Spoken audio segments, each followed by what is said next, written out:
dia pegang airsoft gun, orang melihat fisiknya saja pasti menduga itu senjata api.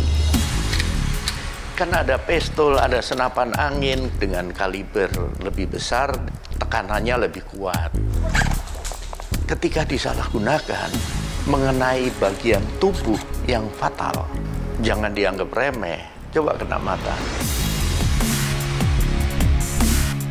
Apa jual katanya juga, Bang? Jual di sini. Berapa, Bang? Yang tergantung tipenya. Kalau Glock? Lengkap surat KTA, guys. Oh, udah dapat KTA-nya tuh. Jualnya lengkap semua. Penggunaan senjata replika ini melakukan kejahatan, kasus-kasus yang arogansi di jalan. Oke saudara, sekarang saya akan coba untuk tes kecepatan peluru menggunakan krono. Untuk unit yang saya gunakan adalah Glock 17. Untuk kecepatannya 322 fps atau feet per second.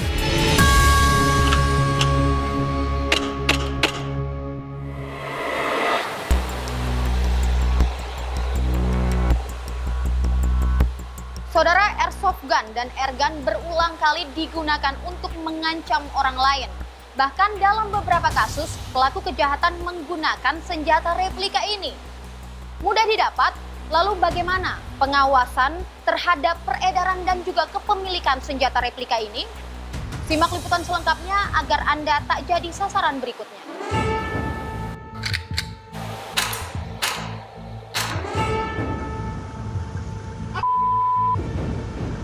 Udah motong gua, nggak ada bilang sorry-sorrynya.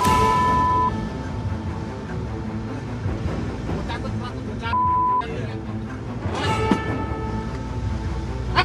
Gak terima sini turun!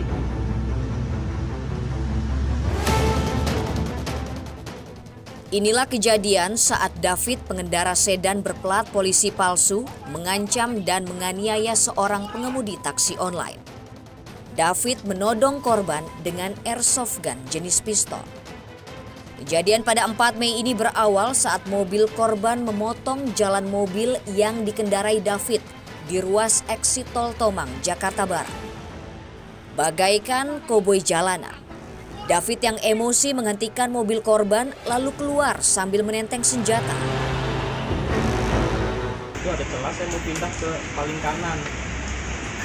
kanan pojok gitu loh. Cuman dari belakang langsung saya nggak dikasih jalan, di situ jadian saya dipukulin.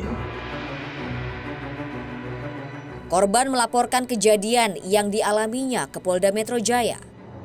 5 Mei, polisi berhasil menangkap David di Tangerang. Senjata yang digunakan pada saat pelaku melakukan penganiayaan terhadap korban, yang bersangkutan membeli beserta kart ini dengan harga 3,5 juta. Ini membeli dari seseorang bernama E. Akibat perbuatannya, David dijerat dengan pasal berlapis. Salah satunya pasal 1 ayat 1 Undang-Undang Darurat nomor 12 tahun 1951 mengenai kepemilikan senjata api.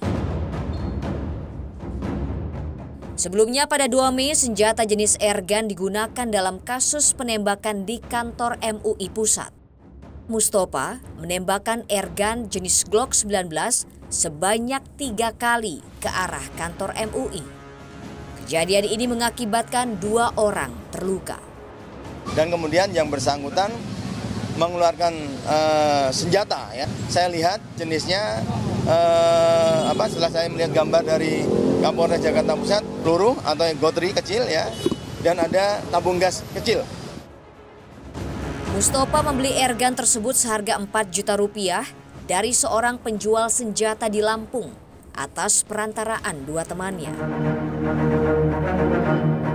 Pada 12 Februari lalu, pengancaman menggunakan airsoft gun dilakukan seorang pengendara mobil terhadap supir taksi online di Senopati, Jakarta Selatan. Sambil menenteng senjata, pelaku memukul dan merusak mobil korban. Korban dan saksi merasa ketakutan dan terancam karena tersangka membawa ini toko online, harganya 300.000 sekian. Kemudian pengunjuk rasa turun membawa airsoft gun, memukul kaca penumpang sebelah kiri, dan kemudian memukul kaca depan. Seorang penumpang yang berada di dalam kendaraan korban sempat ketakutan saat melihat pelaku memegang senjata. Drivernya sempat mau keluar, tapi saya takut. Maksudnya dia kan ya ada kekerasannya gitu kan. Udah jelas ada senjata-senjata yang airsoft gun itu. Pelaku telah ditetapkan sebagai tersangka. Namun kedua pihak akhirnya sepakat berdamai.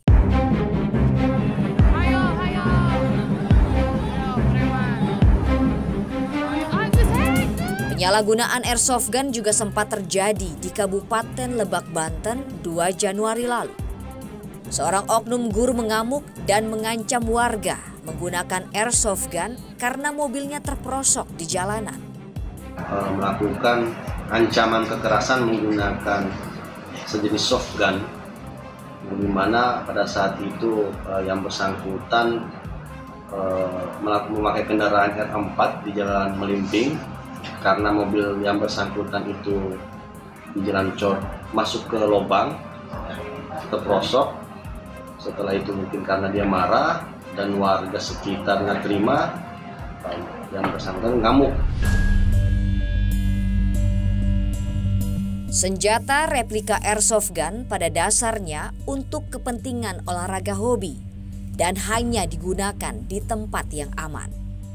Meski demikian, peredarannya diatur melalui Perkap dan Perpol guna mencegah penyimpangan dan penyalahgunaan. Melalui aturan ini, Polri wajib mengawasi dan mengendalikan penerbitan izin replika senjata airsoft gun. Itu sudah diatur tempatnya di mana, lapangannya di mana, aman atau tidak, backgroundnya aman atau tidak, itu semua sudah diatur. Ketika senjata itu digunakan di luar kepentingan itu, semua itu masuk kategori pelanggaran. Faktanya, penyalahgunaan senjata replika baik jenis airsoft gun maupun airgun terus berulang. Senjata replika ini seakan mudah didapatkan dan leluasa dibawa kemana-mana. Lantas, bagaimana mengawasinya?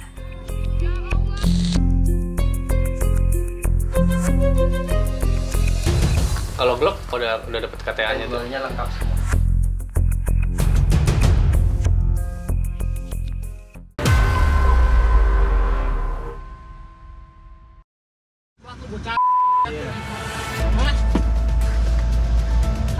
Secara kasat mata, baik airsoft gun maupun airgun tak dapat dibedakan dengan senjata asli. Yang membedakannya, tembakan pada airsoft gun dan airgun ditenagai oleh tekanan gas. Karena kemiripan tampilan ini, airsoft gun kerap digunakan untuk melakukan kejahatan. 5 April 2022 lalu, seorang pelaku menggunakan airsoft gun untuk merampok sebuah bank di Fatmawati, Jakarta Selatan. Namun percobaan perampokan tersebut digagalkan petugas keamanan bank. Sebelumnya sejumlah kasus kejahatan menggunakan airsoft gun juga terjadi di beberapa daerah. Mulai dari beberapa kasus perampokan bank dan toko, perampasan motor hingga kasus kejahatan jalanan di Bantul, Yogyakarta. Orang melihat fisiknya saja pasti menduga itu senjata api. Ketika disalahgunakan mengenai bagian tubuh yang fatal, jangan dianggap remeh, coba kena mata. Namun apakah tembakan airsoft gun yang menggunakan peluru plastik bisa berbahaya bagi tubuh manusia? Untuk airsoft gun sendiri bisa dibilang tidak berbahaya ya.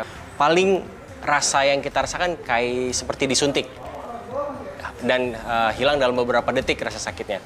Kita sesuai regulasi yang telah diatur, mempunyai batas maksimal 2 joule atau setara dengan 420 fps. Salah satu model airsoft gun yang paling populer dan sangat menyerupai senjata api adalah Glock 17. Gas blowback pistol. Nah, ini model Glock 17, model pistol yang paling populer. Dia bahannya seperti ini, plastik bulat sempurna, berbentuk bola-bola kecil, kalibernya 6 mm. Kita harus menggunakan magazen, karena magazen ini sumber tenaganya. Pertama kita isi dengan BB, gasnya berjenis green gas. Ini jenis yang biasa dipakai dan umum digunakan dalam permainan airsoft gun. Jadi dalam kategori aman. Beda dengan airgun yang menggunakan gas CO2. Guna mengetahui kekuatan tembakan senjata replika Glock 17, kami coba menembakkannya ke sebuah target.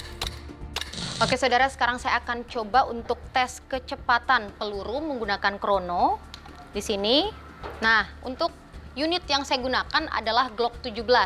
Namun sebelum kita coba untuk menembak atau membidik, kita harus menggunakan kacamata safety terlebih dahulu. Oke. Sekarang langsung saja kita coba. Kita akan meletakkan krono atau alat tes kecepatan di atas unit seperti ini. Targetnya sudah ada di sana saudara, targetnya berupa kertas. Kita lihat berapa kecepatan dari peluru ini. Untuk kecepatannya 322 fps atau feet per second. Kecepatan peluru airsoft gun tidak lebih dari 300 fps atau feet per second. Berbeda dengan airsoft gun, tembakan airgun bisa berbahaya bagi tubuh manusia lantaran memiliki tekanan tinggi dan berpeluru gotri. Airgun itu kalau dekat bisa mati juga. Pada organ tubuh tertentu pasti mematikan gitu. Kalau tidak percaya kau coba, kau nembak triplek. Triplek kan lebih keras daripada kulit manusia, itu pasti bisa tembus. Saat ini belum ada aturan mengenai izin kepemilikan dan penggunaan airgun. Padahal airgun terbukti lebih berbahaya. Legalitas tidak ada, jadi perbakin juga tidak menaungi dia. Kemudian juga di dalam aturan Kapolri juga tidak ternaungi. Sementara untuk airsoft gun, persyaratan kepemilikannya diatur melalui peraturan Kapolri. Masyarakat yang ingin memilikinya harus memperoleh izin dari beberapa lembaga yang telah ditentukan.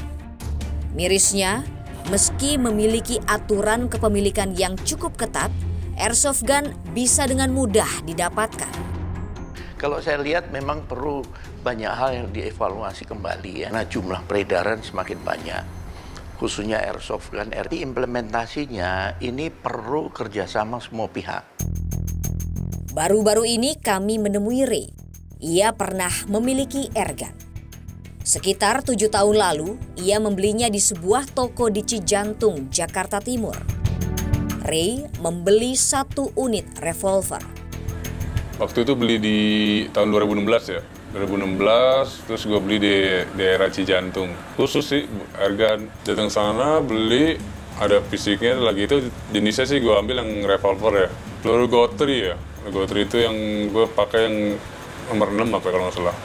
Harganya aja 3.500.000. Ray mengaku saat itu membeli airgun untuk latihan menembak di rumahnya. Sengaja buat olahraga, latihan nembak aja. Berdasar keterangan Ray, ada penjual airgun di daerah Jaksel. Kami pun segera mendatanginya. Lokasi toko ini tidak mencolok, berada di dalam tempat pangkas rambut. Dari luar, tak tampak tempat ini menjual senjata replika. Apa jual airgun juga, Bang? Jual di sini. Berapa, Bang? Yang tergantung tipenya. Kalau Glock? Lengkap surat KTA, guys. Oh, udah dapat KTA-nya tuh. Jualnya lengkap semua. Kami mendatangi sebuah toko resmi yang khusus menjual airsoft gun di Jakarta Utara. Salah satu staf toko menyebut ada persyaratan khusus bagi setiap pembeli. Kita kalau ada yang mau beli, persyaratannya adalah KTP, KK, terutama KTA, dan isi form pernyataan pembelian. Ditandatangani di atas materai. Oke, tapi kalau saya beneran cuma punya KTP doang, udah punya duit, terus saya mau nanti tanda tangan surat pernyataan, nggak bisa tuh? Nggak bisa. Mau bayar berapapun kita nggak kasih. Karena memang itu ilegal lah istilahnya. Kalau kita kan mau ikuti regulasi agar airsoft juga baik kan. Penasaran? Kami mencoba melakukan penelusuran secara online. Tidak sulit bagi kami untuk menemukannya di salah satu toko online. Harganya beragam dan tidak ada syarat khusus. Pengawasan ketat diperlukan guna mengantisipasi penyalahgunaan airgun dan airsoft gun.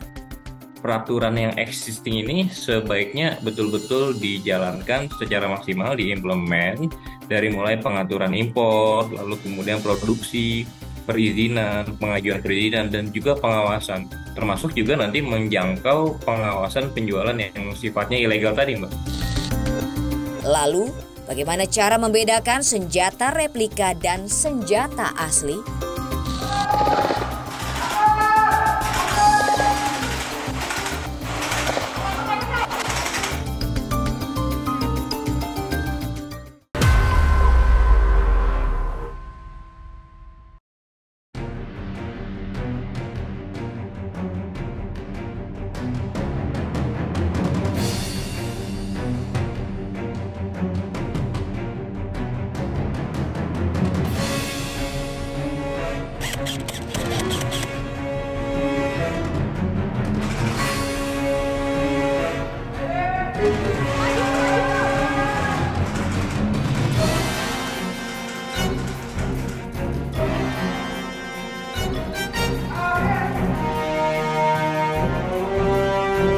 Ternyata bermain airsoft gun cukup seru dan menyenangkan. Kami bertemu Reski Davi, seorang airsofter, sebutan bagi seorang pemain airsoft gun. Lelaki asal Tangerang ini sudah memiliki unit airsoft gun sejak 2009 lalu. Reski yang tergabung dalam klub Jenggo menyukai airsoft gun karena bisa mengekspresikan keinginannya bergaya bak militer. Kalau saya sendiri memang tujuannya hanya berolahraga. Kebetulan saya tuh senangnya sama militer-militer dari US gitu ya. Sekarang nih saya pakai untuk satuan khusus di... Seperti ini FBI ya, ini bisa kita lihat ya. Nah. Lengkap ini ya. Saat bermain airsoft gun, para pemain wajib menggunakan alat pelindung guna melindungi bagian vital tubuh. Kena tembak sempet sakit gak sih tadi waktu main, Mas? Kalau kena tembak sih sakit, cuman kan paling rasa sakitnya itu paling 5 detik udah hilang sih, Mbak. Tapi kenapa sih kita harus tuh pakai baju lengkap seperti ini saat kita main perang-perangan seperti ini? Kenapa tuh, Mas? Sebenarnya sih yang paling penting, yang utama adalah pelindung mata. Calon pembeli unit airsoft gun wajib memiliki kartu tanda anggota yang dikeluarkan klub.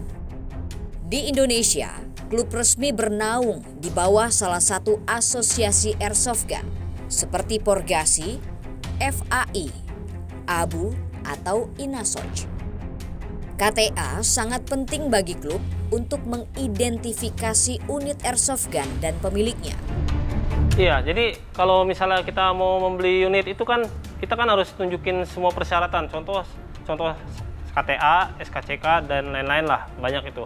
Nah, itu nanti kita terdaftar di sana, ditulis siapa yang membelinya, pembelinya siapa, dari klub mana, dari organisasi apa, itu lengkap. Jadi sewaktu-waktu ada masalah, itu gampang dicarinya. Kriminolog Bakti Eko menilai senjata replika yang mirip aslinya merupakan simbol kekuasaan, dapat mendorong pemiliknya berbuat arogan. Ketika dia menggunakan airgun, menggunakan senjata replika tersebut untuk menakut-nakuti orang. Itu menunjukkan kalau dia punya kekuasaan atas alat kekerasan. Jadi ketika ego seseorang terusik dan dia kebetulan punya power, merasa lebih berkuasa karena simbol kekerasan yang dia miliki, maka dia mendemonstrasikan dan mengekspresikan perasaan kekuasaannya tersebut. Penegakan aturan dalam pengawasan dan pengendalian senjata replika, baik airsoft gun maupun airgun, perlu ditingkatkan untuk menghindari penyalahgunaan. Ketika jumlah senjata itu bertambah, otomatis pengawasan semakin kompleks. Maka polisi harus kerjasama yang baik dengan Perbakin. Pendataan senjatanya yang masuk secara ilegal itu banyak. Selain itu, masyarakat pehobi juga dihimbau untuk mematuhi prosedur kepemilikan airsoft gun atau senjata replika lainnya. Jangan membeli secara ilegal. Kemudian ketiga, kepada masyarakat yang punya hobi dan ingin memiliki senjata, tempuhlah prosedur sesuai ketentuan, jangan main tembak langsung, jangan mau beli satu paket antara senjata dengan kartu tanpa melalui prosedur. Sulit membedakan antara senjata replika dan senpi asli. Jika Anda diancam dengan pistol atau senjata, jangan berspekulasi. Tetap tenang dan menghindar, lalu lapor polisi. Kenapa orang-orang yang tanda kutip itu mereka memilih airsoft gun atau airgun? Karena memang secara kasat mata sulit untuk dibedakan apabila melihat atau dalam kondisi melihat ada orang membawa senjata, lebih baik kita flight dulu, kita kabur dulu, lari dulu, menyelamatkan diri, baru selanjutnya untuk menentukan langkah berikutnya.